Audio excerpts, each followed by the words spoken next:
to another video, and we're reading chapter 10 of Goldie today, the last chapter in Goldie. So the first book we've done has been completed after this video. Wow! On our next video, we'll be going on to our next book, which is going to be Shadow, which I'll read hopefully very soon. So let's read chapter 10 of Goldie and let's find out who adopts Goldie. Sammy's father groaned. His mother sighed. This is exactly what I'm talking about, said Sammy's father. But Dad, Sammy said, she really is housebroken. I don't know what happened. What happened is that she's a puppy. Puppies make mistakes. It's not her fault. But this is just the kind of thing that I don't want to deal with. Lizzie picked Goldie up and took her outside. Sammy's mum ran to the kitchen and came back with some paper towels. Charles just sat there feeling awful. They had tried so hard. Goldie had tried so hard. And now everything was ruined. Instead of living right next door, Goldie was going to live far away with some perfect family in their perfect country home. He would never see her again, never feel her sweet puppy breath on his face, never get a sweet puppy hug from her little paws, never see her grow up to a happy, healthy, sweet little dog. Sammy's father was shaking his head. We went through it all with Rufus, he said. Remember our wedding? He asked Sammy's mum. He thought for a second and laughed. What's so funny? Rufus was in our wedding, his mum explained. He was our ring bearer. Our wedding rings were tied to his collar with bright ribbon, and he was supposed to sit there quietly until the moment came when the minister said we should exchange rings. She started to laugh. Instead, he tore up and down the aisle of the church, barking and chasing his tail and chewing the maid of honor's bouquet. And then right in front of everybody, he peed on my shoe, Sammy's dad added. He was laughing so hard that Charles and Sammy could hardly understand him. What a moment! He shook his head. Then he stopped laughing and a sad look came in his eyes. Good old Rufus, he said. He used to be quite a dog. Sammy's father reached out to hold hands with Sammy's mum. Suddenly, Charles had an idea. Rufus was still quite a dog when he was with Goldie. So far, Sammy's parents had not seen the two of them together. That's why Sammy's family needed Goldie. For Rufus. Charles looked over at Sammy. Get Rufus, he whispered. Sammy raised his eyebrows. Why? Why? He whispered back. Just get him. Suddenly, Sammy nodded. He understood.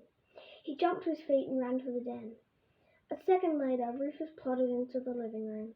By then, Lizzie had returned with Goldie. When Rufus saw Goldie, his eyes brightened and his ears went up. His tail started wagging. He woofed a little woof and bowed down with his front paws way out front. Goldie was overjoyed. Her friend! What a great surprise! It had been so long since she had seen him. Oh, happy, happy, happy!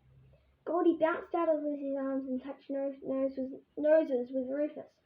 Then she gave him a look that said, Chase me! She took off, zooming around the coffee table and running behind the couch. Rufus took off after her, woofing happily as he skidded past Sammy's parents. Whoa, said Sammy's father. I haven't seen him look that happy in months, said Sammy's mother.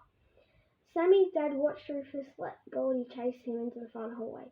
He's acting like a puppy, he said wonderingly. He always does when Goldie's around, Sammy said.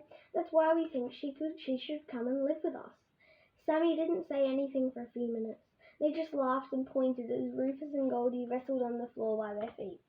So, Charles finally asked, what do you think? I think, said Sammy's father, that if Goldie makes Rufus this happy, maybe a few puddles here and there would be a small price to pay. It's good to see the old guy playing again. Does that mean? Charles could hardly believe it. Sammy's mum looked at Sammy's dad. Then she nodded. I think it means she found a new home for Goldie. She's going to be your new neighbour, she said. That night, the Petersons celebrated with pizza. Pepperoni for Charles, olives for Lizzie, and extra cheese for the bean. It was great to know Goldie would be living right next door. I have to admit that you kids really did a great job with Goldie, Mum said. Plus, you kept the side of the deal. Lizzie, you kept up with your homework, and Charles, your room is cleaner than I've ever seen it. I'm proud of you both.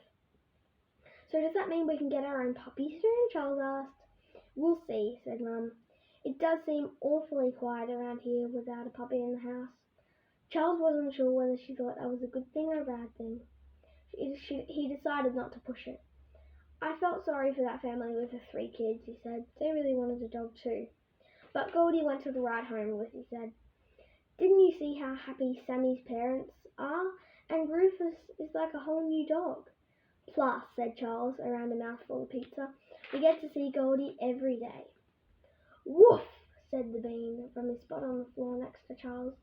Maybe we could foster another puppy some days, Charles suggested, even if we're not ready for a dog of our own. Said Dad, not a bad idea. It's a great idea, said Lizzie. Woof, agreed the Bean. Even Mum was nodding. Well, I guess we do have some leftover puppy food. I'd hate to see that go to waste. Charles imagined puppies of every size and breed, from Great Danes to teeny tiny Chihuahuas.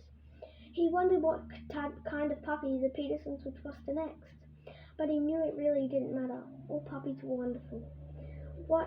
Whatever kind the next one was, he would love it and take care of it and find the best forever home. And maybe someday, if he was lucky, that home would be his own. Wow! Goldie found a home next door with Sammy!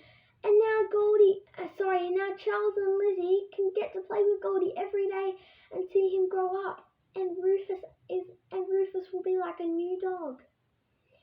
And I'm just going to do the puppy tips for you guys who may have puppies at home and want tips on how to look after their puppy.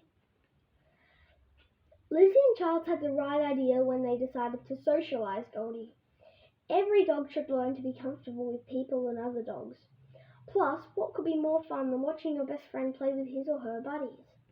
But when puppies are very young, they should only play with dogs you know.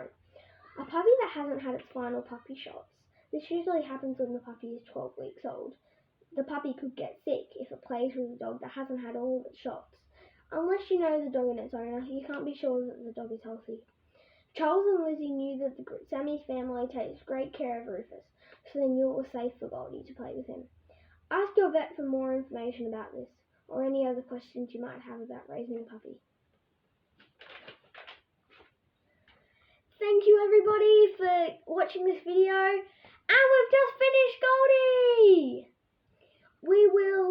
We're gonna read Shadow next time, and this is Goldie, book 1 of the Puppy Play series, and next time we'll be reading Shadow, which is book 3, which is the next book I have. So hopefully you guys enjoyed this book of Goldie and the whole book and all the chapters that I've been reading, and thank you for watching this video. Bye!